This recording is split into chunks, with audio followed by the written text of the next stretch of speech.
Were you there when he rose up from the dead? Were you there when he rose up from the dead? Oh, sometimes it makes me shout, glory, glory, glory. Were you there when he rose up from the dead? A very happy and blessed Easter Resurrection Sunday from First Presbyterian Church in Aurora, Missouri. A reading from the Gospel of Luke, chapter 24, verses 1 through 12. But on the first day of the week, at early dawn, they came to the tomb, taking the spices that they had prepared. They found the stone rolled away from the tomb, but when they went in, they did not find the body. While they were perplexed about this, suddenly 2 men in dazzling clothes stood beside them. The men were terrified and bowed their faces to the ground. But the men said to them, "Why do you look for the living among the dead? He is not here, but has risen. Remember how he told you while he was still in Galilee that the Son of Man should be handed over to sinners and be crucified, and on the third day rise again." And they remembered his words, and returning from the tomb, they told all this to the 11 and to all the rest. Now it was Mary Magdalene, Joanna, Mary the mother of James, and the other women with them, who told this to the apostles. But these words seemed to them an idle tale,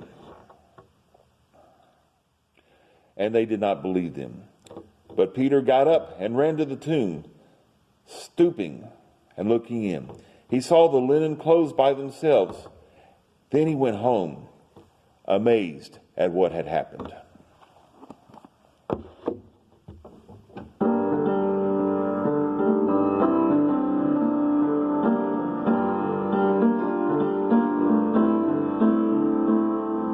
The gates and doors were barred and all the windows fastened down.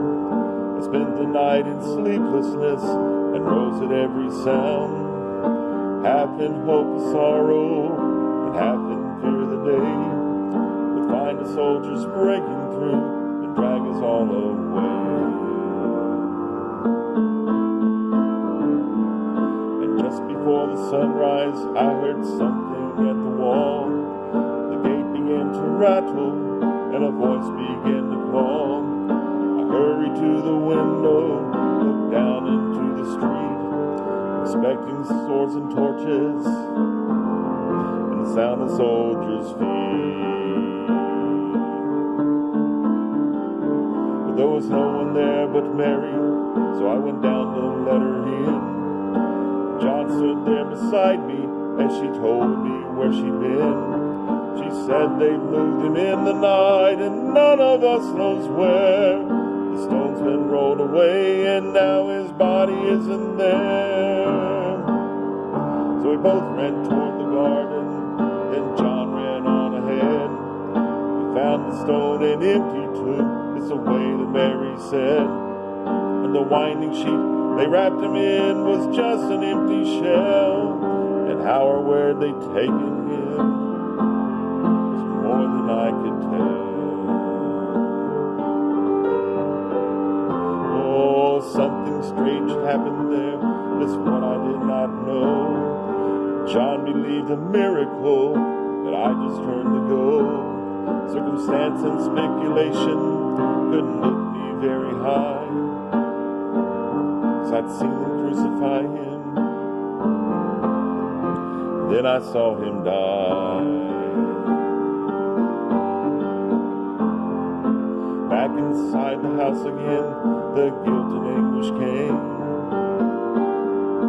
Everything I promised him just added to my shame. When at last it came to choices, I denied I knew his name.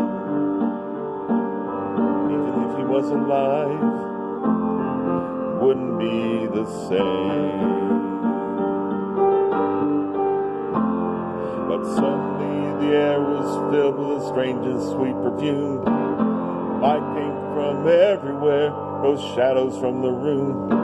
And Jesus stood before me with his arms open wide. And I fell down on my knees, and I just clung to him and cried. And then he raised me to my feet as I looked into his eyes. Love was shining out from him like sunlight from the skies.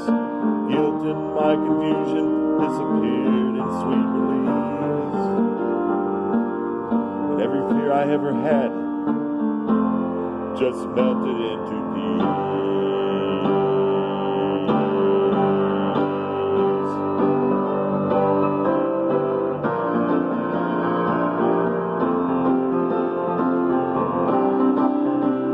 He's alive, he's alive, he's alive, and I'm forgiven. Heaven's gates are open wide. He's alive, he's alive, he's alive, and I'm forgiven. Heaven's gates are open wide. He's alive, he's alive, he's alive, and I'm forgiven. Heaven's gates are open wide. He's alive.